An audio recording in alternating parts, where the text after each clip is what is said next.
Euzubillahimineşşeytanirracim. Bismillahirrahmanirrahim. This is our last session and last lecture.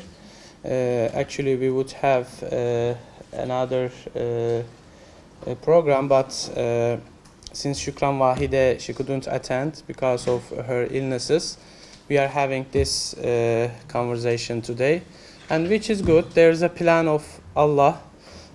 And I think this will be very good to hear the experiences of Sister Sally. She is from actually Saliha. She is from Philippines, and she will talk about her experiences of the Risale-i Nur, and she will do this on 8 words from the Risale-i Nur. And also she will share her experiences about the service of faith in Philippines. So what they are doing and what kind of activities is she doing in Philippines, in Cagayan de Oro, right? Is the south of Philippines. So I think this will be very interesting for us to hear from her as a living experience of the Risale-i Nur. Inshallah, sister, the floor is yours. You are most welcome, and thank you for sharing your ideas with us. Thank you, everyone. Thank you. How I wish I was with you earlier.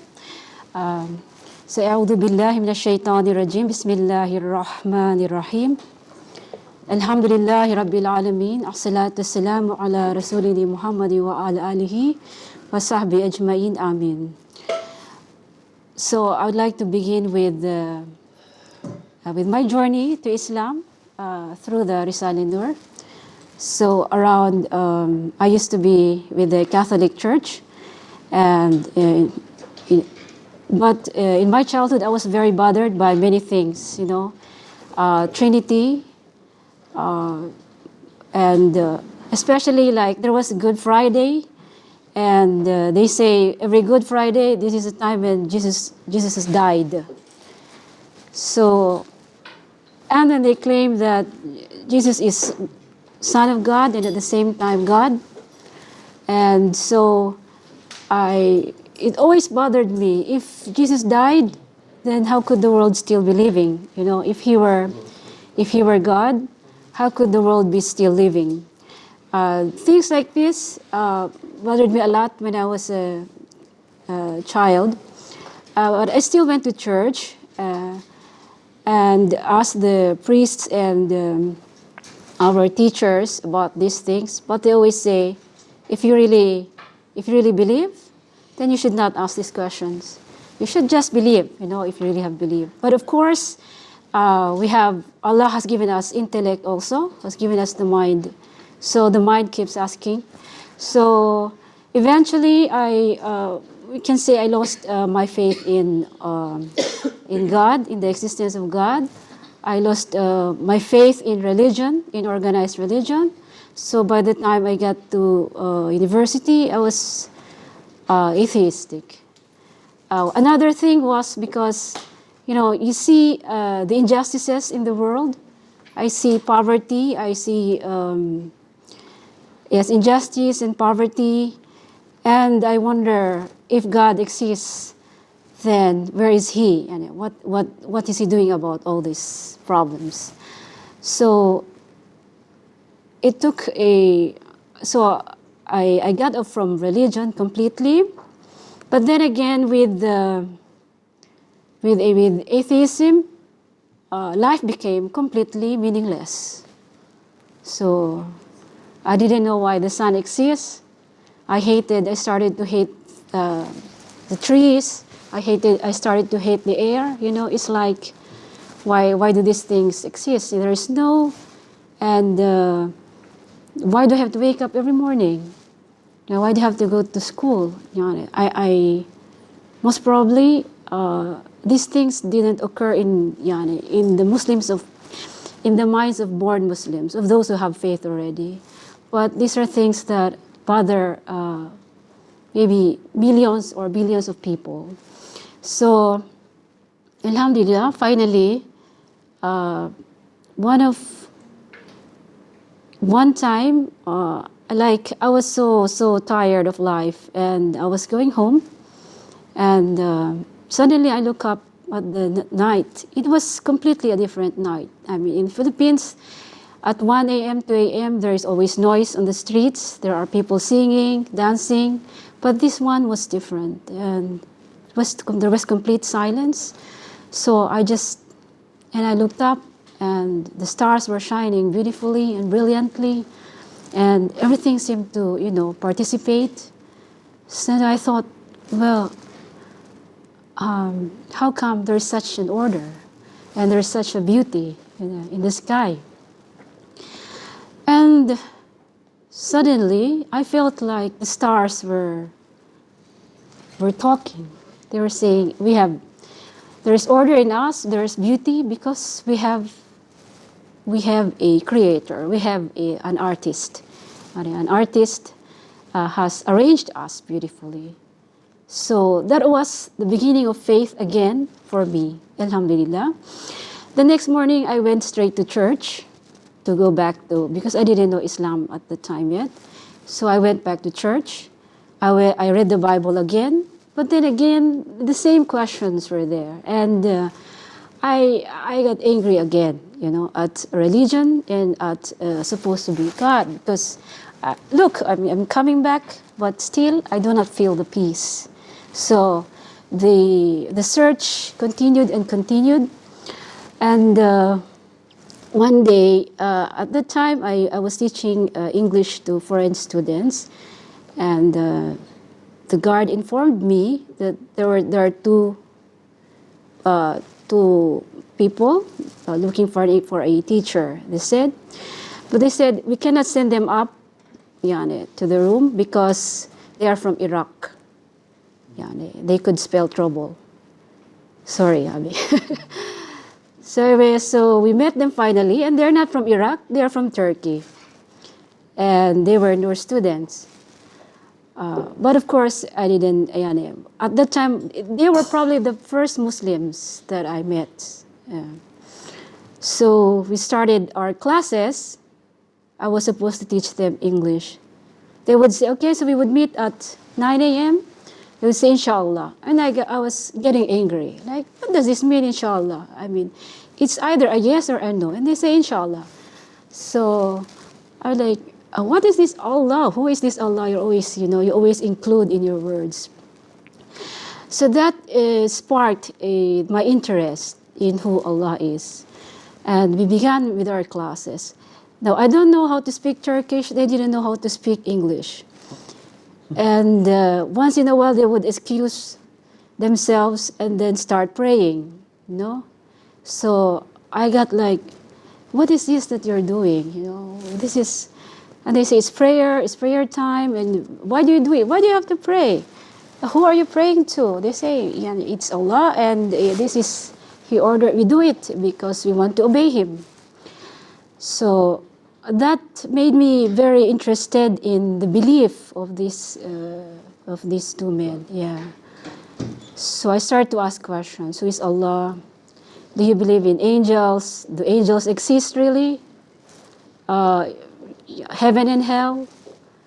And since they can't speak English, they could not explain it by themselves. So they kept opening the pages of the book that they were always carrying, the Risale-i Nur, and they would say, the answer to your question is on this page. So I started reading and reading and reading. And in the beginning, it's, of course, I feel like, okay, I will read for the sake of understanding their belief. Just to understand their belief, just to understand their culture, that's it. And then the Risale-i Nur was teaching me about, the first book that I took actually is it's a small book also from the letters. Yermin Mektub, 20th letter. It was a explanation of La ilaha illallah wahdahu la sharika lah, lahul mulk wa lahul hamdu yuhyi wa yumit, this one. So it says, La ilaha illallah. In English, there is no God but God. When I read this, at first I was so shocked. I was so shocked. I said, oh, do Muslims believe in God? Because before that, I didn't know it. That's how ignorant I was, or that's how ignorant many people are probably about Islam. So I says, wow, they believe in God. And then there is no wahdahu, he has no partners, la sharika lah, he has no partners. I think it's close, their belief is close to Christianity, and at least in the ideology of there's only one God. Somehow they believe that there is one God but divided into three. So, but still there is the one. So, and I was continuing. The whole mulk, his is his dominion, and his is the praise, wahul hamd. And in the end, wahu ala kulli shayin qadir, he is the most powerful of all. And I said, it seems like the Muslims know this God more than the Christians do, more than I do. So it got me very, very interested, really. But the nafs and the shaitan is always, playing, saying, you don't really need these books, or they are different from you. You know better than they, etc., etc. So I remember my relatives were saying, "Oh, you're going with Muslims. You are helping them. Maybe one day you will become a Muslim also." And I said, never, never. I said, no, really, never. So anyway, I started reading because at one time I felt that, these books are talking directly to me. They were, especially when I began with the first word, Bismillah. What does in the name of Allah mean? And second, for the first 8 words are short stories, and always comparisons, comparing the life of believer and the disbeliever, a follower, a servant of Allah, and the one who abandons religion. And when I first read this, I was agnostic, so I was thinking, I am also happy. Even without belief, I am happy. But of course, before that, I was always looking for happiness, in my life. But I never realized that this happiness I'm looking for could be found in religion, because I experienced religion before and it was not good for me. So I continuously read Risale-i Nur, maybe about 3 months, and belief in Allah came to me, alhamdulillah. Belief in angels, I remember the statement, Risale-i Nur, that says, just because you cannot see something does not mean it does not exist. Because most people say if you don't see it, it doesn't exist. But alhamdulillah, that statement, Risale-i Nur, helped me a lot. So the only thing that was, alhamdulillah, they provided very clear proofs. But the only thing left was my nafs. I still did not want to submit. So I read the 8th word. On my first reading of the 8th word, it talks about the 2 brothers who went to the same journey. One knew that it was all trials from Allah subhanahu wa ta'ala, and he knew that there is someone who organized all these things so that he would follow and he would take lessons from it. The other one did not realize this wisdom, and he did not restrain himself from anything that is haram, like this, like that. So I thought, I thought I am happy. I am not miserable because it says one was miserable. The believer was happy, and the unbeliever was miserable and unfortunate. But I still denied the importance of belief. So I was saying, I'm happy even without belief. Yani, we don't need this one. I read it again. It did not have that much impact on me still. But on my third reading, Alhamdulillah, I don't know, but suddenly it was made very clear to me. So it says, Bismillahir Rahmanir Rahim. Allahu la ilaha illahu wal hayyul qayyum. Inna dina indallahi al-Islam. Allah, there is no God but He, the ever-living, the self-subsistent. Truly, the religion before Allah is Islam. If you want to understand this world and man's spirit within the world, and the nature and value of religion for man, and how the world is a prison if there is no true religion, and that without religion, man becomes the most miserable of creatures, and that it is, O God, and La ilaha illallah, that solves this world's talisman and deliver the human spirit from darkness, then listen to and consider this comparison. So finally, Alhamdulillah, the verse, Inna dina indallahi al-Islam, it entered my heart, Alhamdulillah. This is what I'm looking for after all. I wanted to be saved from the misery of this world. I wanted to be happy forever and ever. And the eighth word made me realize this very simple but also deep thing, which I was always avoiding, which was religion.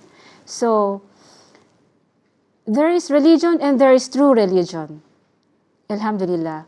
And the eighth word made me realize that just because I was disappointed with the other religions does not mean that there is no value to all other religions. So Alhamdulillah. And so that night, I made my decision to become Muslim and to dedicate my life to Islam, Alhamdulillah. So I came to Turkey after that. I stayed for a year in Dersane and studying the Risale-i Nur, Alhamdulillah. After a year, we went back to Philippines and we started our Dersanis there also, which was full of mercy, full of blessings. We have very difficult times in the beginning because I was a convert, so we started with a place with so many born Muslims, and they were all saying to me like, you don't know anything, you are just a convert. And our grandparents, our ancestors were Muslims from until now, and so we know more than you.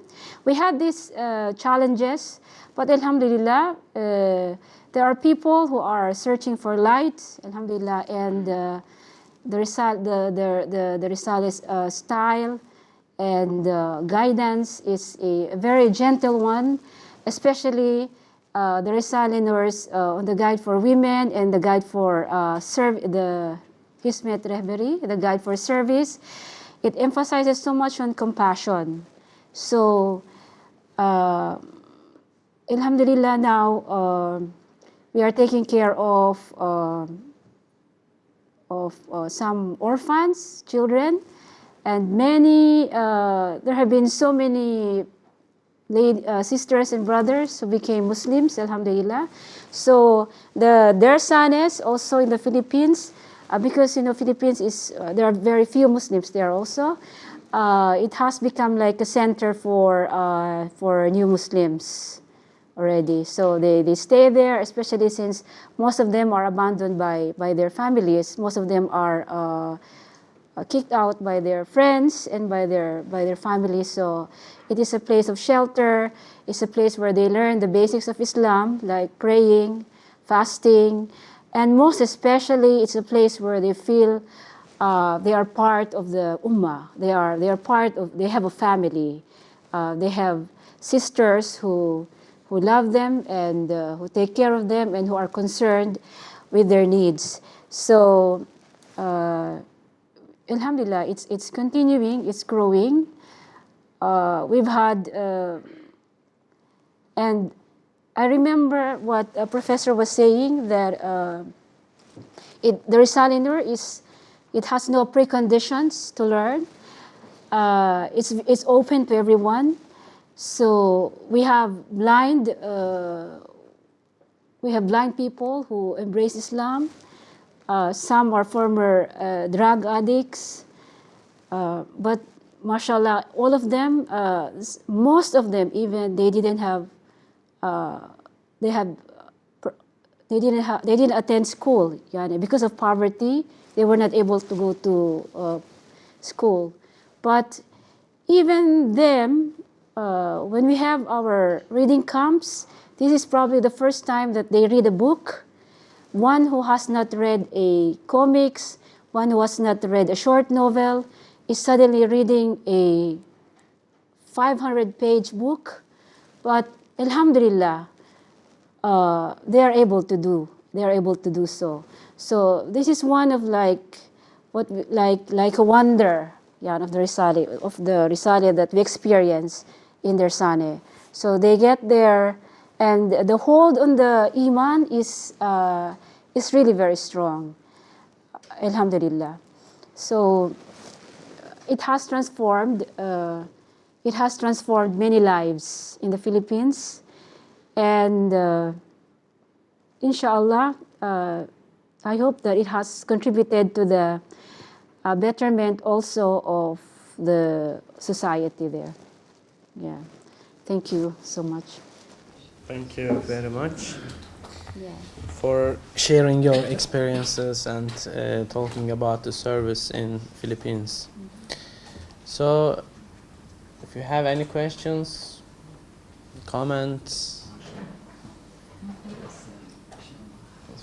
So inshallah, I hope if you can also visit the Philippines, inshallah we will be happy to host you there. So how many darsanes? Darsane, is the houses where Nur students are staying and reading Risale-i Nur. So how many darsanes do you have in Philippines? Around 15, I think, this time. 15 Yeah. darsanes. No, they are in different islands. But then again, the Philippines has 7,108 islands. So 15 is just so few. But mashallah, because it is being carried, by volunteers, by those who read Risale and those who are inspired by it and who just want to share. Alhamdulillah. In Mindanao or not? Yes, I am in Mindanao, Iligan. I'm actually from the north side, but yes, alhamdulillah, yes. Sorry, the conflict? There is an ongoing conflict within Philippines. It's a long-run conflict. Yes, the Bangsamoro struggle. Yeah. So has it impacted Muslims as a commune, as a community? Oh yes, of course. The conflict, you mean? Or the Risale? No, the political conflict. Yeah, the ongoing conflict. Is there a conflict? What is the it's a political conflict. You mean the issue with China and No. There is a political conflict. The Moro Liberation Army. okay, but they have There is a call for there is a call for independence, for an independent state, But for the last 16 years, there is a peace. There has been peace talks ongoing until now between the government and the Moro Islamic Liberation Front. So it is not anymore a conflict with the guns. It is being talked through. It's more of political now because whatever the agreement that the government has and the Muslims have, it is yani, when it's about to come to fruition, it is being destabilized by some personalities or some parts of the government. Like the last, it's called the Basic Bangsamoro Law. It was expected. It was with the blessings of the president already. It is the result of the agreements and negotiations of 15 years. But Malaysia, also Turkey, but at the last moment, it was not approved by the Senate. Yeah, so it is still ongoing. Yeah. So, What is the president's attitude towards the southern Philippines and the Muslims? Alhamdulillah, the president is from the south. He claims that he has his descendants are of the Muslim blood. So he is sensitive. He is very sensitive to the needs. He is familiar with the Muslim culture. So far, it has been, alhamdulillah, good. Yani, as much as possible, he says he avoids war, to go into war with the Muslims. Yeah. So is there a Dato mountain in your city? Dato? Yeah, alhamdulillah. Can you tell the story of the leader of the Dato? There was a tribe and they met Risale-i Nur. Yes. Can So you tell the story and then we can come to it? So there is a tribe, and he's the leader, or he's called the Datu there. He wasn't Muslim yet, and he had maybe around 20 wives. I don't know, but he has let's say around 100 children. So, but alhamdulillah, later on he became Muslim, and of course, yes, and of course, Then he has to retain only 4 wives, right? yeah. But also the good thing is all his children and grandchildren became Muslims too, alhamdulillah. And actually they're very busy with the service now, all of them, mashallah. Yeah, they are. Even the children, they are doing. Even the small children, they are doing tabligh. Yeah, every day, mashallah. Yes. No, he's not from the Igbo tribe. Can I ask you a question, please? Yes. Since you now dedicated, like you said, for the Risale-i Nur, and you want to understand it more and more, Yes. and in the same way you are growing in your understanding for Islam, Alhamdulillah. which contains, of course, Risale-i Nur, because Risale-i Nur is part of understanding all of Islam. So, according to the conflict nowadays between Islam and Islamophobia believers, how would you interpret Risale-i Nur in order to convince the opposite people, like the people who think in a controversial way, like this is Risale-i Nur, this is what we believe in, this is what it says.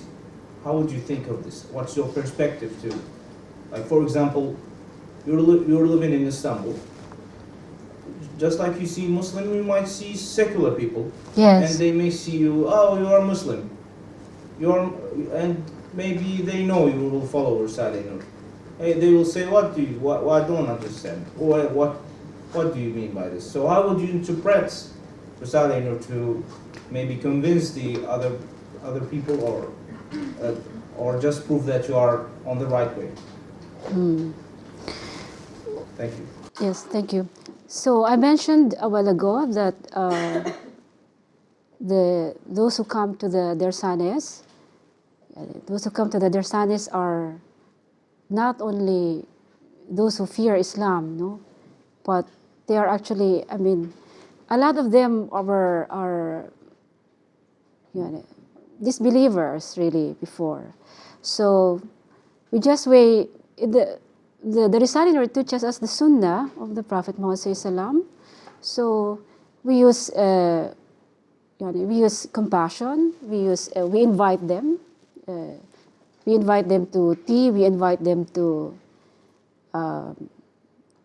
small dinners, etc. And we just show them love and understanding. What about conducting the same way? Like, what about conducting the same way? For example, now in the world, around the world, there's an uprising wave for those who say that never to Islam, no more Islam. For example, before just few days, there was a member of the leading party in Netherlands. He said, Turkey represents Islam, so we don't want Turkey to enter the European Union because Turkey represents Islam. No more Islam, less Islam we want, so no Turkey. They just look from the first step. When they just know that you are Muslim, they will refuse you. For example, the uprising wave against Muslims in America. Just before a few days, there was a guy who was talking to his mother in Arabic. They said, "Oh, you're Arabic Muslim, get out of the plane." So this is an uprising behavior and an uprising wave against Muslims, against people who believe in Risale-i Nur in a private manner and in Islam in a public manner. So I want you to share with me your way of thinking. Like, for example, one person comes like this, comes to say this thing to me, how would I respond to him? Just like few words. For example, just this situation in the plane. Somebody will talk like blah blah blah like this. So as a believer in Risale-i Nur and Islam, how would I respond in a few words? Sorry for getting long and thank you. Yeah, thank you. I think there is no. Islamophobia is it's really there's maybe it's a difficult thing to handle at this time. But for example, if someone, for example, comes to you with anger, or with hatred, what is the proper response to it? As a Muslim, do you respond with anger and do you respond with hatred also? Yeah, it's just that. So I think at that moment, for example, first thing is to act calmly, and to bring peace to him. What most probably we know that Islam, the root of Islamophobia is ignorance. So he's afraid of you right now because of his misconceptions about Islam, or he's afraid about, or because he doesn't know what Islam is. That's so. What we have to do is counter him with love, as Ustad said. The opposite of enmity is love. So I think at that moment, it is. We have to. The world is in crisis. The world is angry. The world is in ignorance. But that's it. That's our function. We are bringers of light. We cannot respond to it with hatred. Also, we cannot respond to it with anger at the same. Otherwise, there will just be fire. So, like the fire that was supposed to destroy Ibrahim alayhi salam, when he was thrown to there, Allah said to the fire, "Be cool and peace." So, we should be cool and we should be peace. We should bring cool and peace. Comments. And what are you doing here this time? Why did you come to Turkey? Of course, you are always welcome. But do you have any special project, or are you attending a course, or what are you doing nowadays? Cross-examination? We brought just about a month ago. We brought some students from Philippines. They are here to study the Quran. It's a 2-year program on the Islamic theology and the Quran. Yes. So for a while, I'm staying with them because for their adjustment. So there, while I am staying with them, I'm also taking lessons. Alhamdulillah. So which part from the Risale-i Nur do you like the most? It changes. It changes, depends on our. Yeah, it depends on our needs. Yes. So, Alhamdulillah. But Subhanallah, it's, as many Nur students say, the more you read, the more you see that you need to read more. So, Alhamdulillah, it's an unending treasury. Yeah. So you love all of it, I think. Yes, of course. Yeah. All of the sentences, all of the words speak directly to my heart. Yeah. Okay. So thank you so much for listening. Thank you for your patience in listening. Yeah. I'm sorry I was not the proper person to give a proper dars. Alhamdulillah, but I feel so happy and to meet especially our sisters from Ukraine, and Malaysia, and our brothers, mashallah. Thank you so much. Yeah, Alhamdulillah. So we thank Sister Saliha. She is here all the way from Philippines, and she shared her experiences with us in a sincere way, and I took a lot of lessons for myself. So thank you so much. Thank you, for brother. taking Thank your you time. again. Thank you. Al-Fatiha. You can finish.